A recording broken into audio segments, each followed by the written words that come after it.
What's going on, guys? Welcome back to the channel. Today I wanted to do something a little bit different. So I've been talking a lot of Browns on here.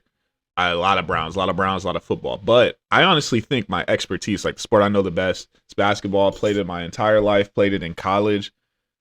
And I haven't made a Cavs video yet, at least not a long form one. I've made a couple shorts if you've seen them, but this team is just so unique. And last night was a game that really just made me think long and hard about this team. And maybe this is a take some people agree with, maybe it's not. It may be common, it may not. I haven't really heard too many people talking about it. I don't hear too much discourse on the Cavs, especially Jaylon Tyson, who I'm going to be talking about in this video. You saw him in the thumbnail.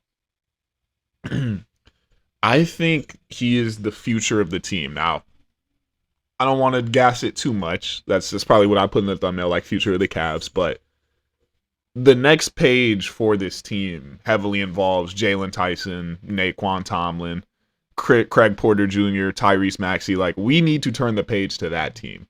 So what do I mean? Now, I'm a big Cavs fan. I have no problem with the core four. Well, let me not say I don't have no problem, but I have a problem with it because I don't think it's ever going to work. Here's why. When I look at the team and the construction, there's two things I think that are missing from the core four, and I don't think you could be missing both and be an NBA champion. One, that go-to scorer that's at least 6'5" to 6'6". When I think of that, every NBA Finals the last, I don't even know, 10 years. Like, you look at last year, you had Tyrese and Shea. They were the main handlers, both about 6'5". Year before that, Celtics Mavericks. You got Tatum, Luka, 6'8" guys. Denver Nuggets, Jokic, who are the Heat, Jimmy Butler. Steph Curry is the exception to every rule ever in basketball history, so he's the one guy. Who was that before them? I think that was Bucks, Suns, Booker, about 6'6", Giannis. Before that, Lakers, Heat, Butler again, LeBron, Jimmy Butler. You go back again, 2019, Kawhi Leonard, Kevin Durant playing in that finals. Like, you need that taller guy. But as of late, more recently, I think we had been missing that glue guy in this era of the core four. That Aaron Gordon, that Alex Caruso, that Jalen Williams, that Jaylen Brown. That guy that's not your best player, but is a super important piece to winning.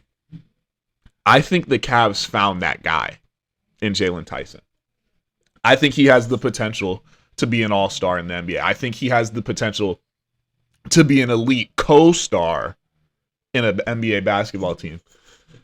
So I think that's someone that we got to invest in. Like, he just gave you 39, but it's not just that. Like, because I'm impressed with Jaylon Tyson when he's not even having that explosive game. Like, his rebounding, his effort, the way he's called out the teammates in the media this year, and he's backed it up every time. He's delivered great performances.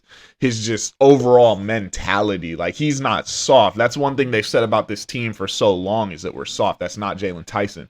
Same thing with Naquan Tomlin, who I'll speak about momentarily. But I kind of just wanted to get on here and talk. I want to get into the flow of it. I think the next evolution of this team, the next build to having a core that's actually going to be a contender, is moving on from the core four and Jaylon Tyson being a guy that's going to get more than 10 shots next year. I think that's what he's averaging this year when I last looked, is 10 shots. I think I want to see what he could do with 15 to 17 a game. As far as the core four, I think at the end of the season, you see two of the four gone. Could there be a world where there's three of the four here? Yes. But I do, it's starting to feel like, to me, with the discourse we've heard about Darius Garland year after year, it's all the rumblings, and especially since Tristan Thompson is no longer involved with the team, who's like DG's guy. Like, I think he was his vet when DG was a rookie, and he was around, like, locker room guy to help keep DG happy and whatnot. I think the DG Donovan backcourt, while I don't think they have beef, I think it's got to break up at some point at the end of this season. I would definitely rather keep Donovan. And the same thing I'm saying about that, I'm going to say about the front court, but not about the non-shooting, because Evan Mobley has shown that he's worked on his jumper this year. He's been hitting him at a higher clip, though not as efficient as some people want. He's showing the willingness to take them. I think Jared Allen has to go because I want to see what Evan Mobley could be as a 5 in this league, because Evan Mobley's not the prototype of what a power forward is in the NBA right now. He's a center.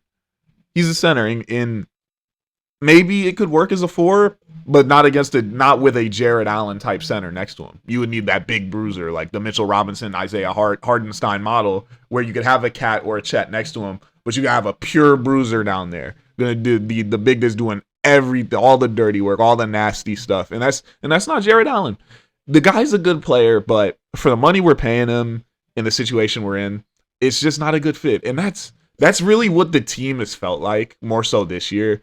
And I know they're gonna go on a run at some point, and we're all gonna probably buy back in, and I'll be back saying the Cavs, the Cavs, the Cavs. But the team just doesn't fit, and it hasn't fit. And we finally got some wing play, but it's still it just doesn't feel like enough. It doesn't feel like enough right now.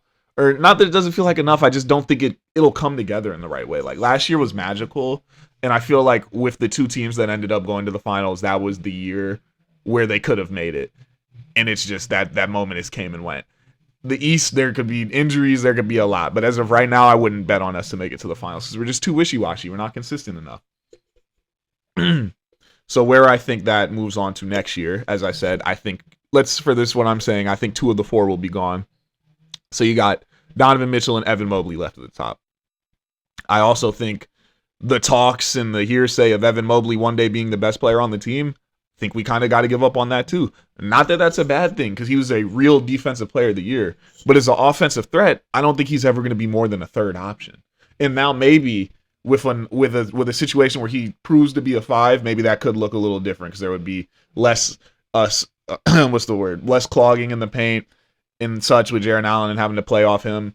But in my mind, the 18-8 thing's a joke, but that's super solid for a third option.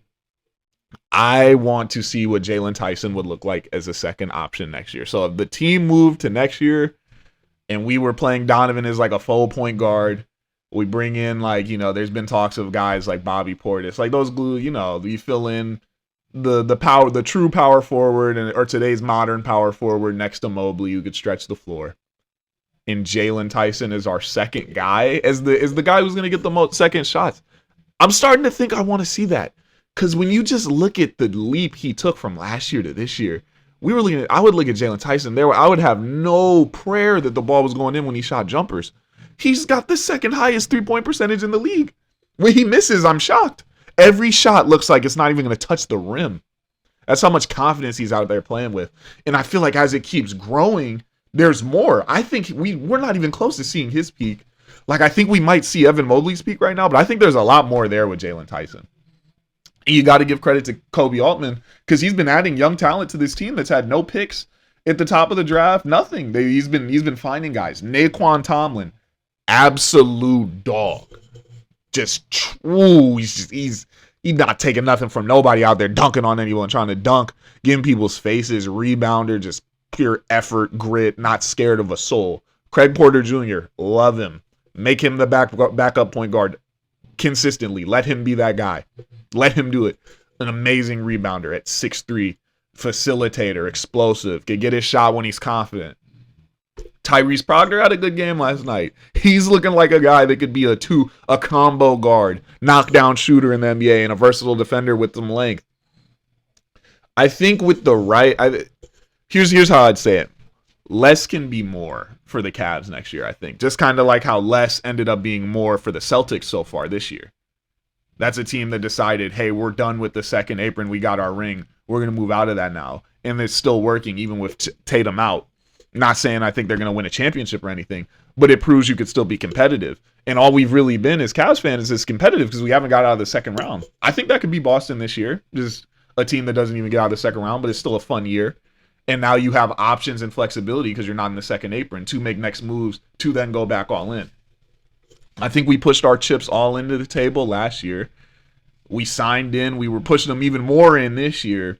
And it's looking like the gamble's not going to pay off. So I think it's time to reroute. And I think that reroute is getting rid of 2 of your players, 2 of that core 4. They've done great things for the city, but I just don't think this is it. I think it's done. And pivoting to that youth movement, having some cap space, and now having the flexibility to maybe see where your next move could be to make that next run at it. But who knows, you might not have to do much because you might have a lot of pieces there. if all those young guys improve year over year like they've been doing, we're still not seeing the best versions of them. We're not. And I feel a lot better about one of my main two scoring options being a Jaylon Tyson than two guards that are under 6'2".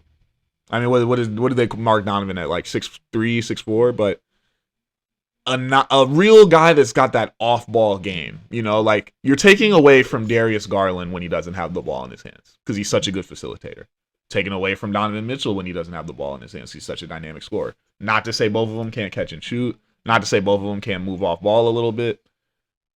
But Jaylon Tyson is an offensive rebounder, a good cutter, a smart player. Like his assists last night, like he's a connector in a way at times too. He brings so much more to the table. So having that guy that could do those versatile things while also being a second option type guy, I think would give more layers to the team that we haven't seen for so long, where it's just two guards in the back court saying, my turn, your turn, my turn, your turn, my turn, your turn, where I see Jaylon Tyson affect games so much off ball.